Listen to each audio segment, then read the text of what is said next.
Итак, замена масла КТМ 350 Freeride 2014 года.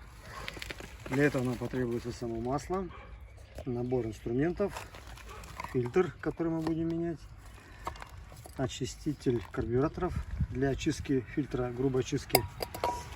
Так, это перчатки, динамометрический ключ. Собственно, сюда будем сливать. Сейчас мы его прогреем. Далее снимается защита. Два болта здесь и два снизу.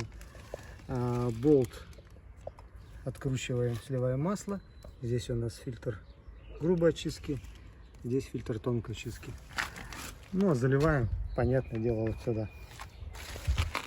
Все, мотоцикл прогрет, защиту сняли. Чтобы снять защиту, нам нужно был ключ на 8. Далее нам потребуется, где он, показать вам. Сейчас.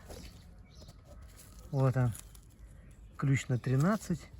И вот здесь снизу, вот он, на 8. Все, откручиваем и сливаем.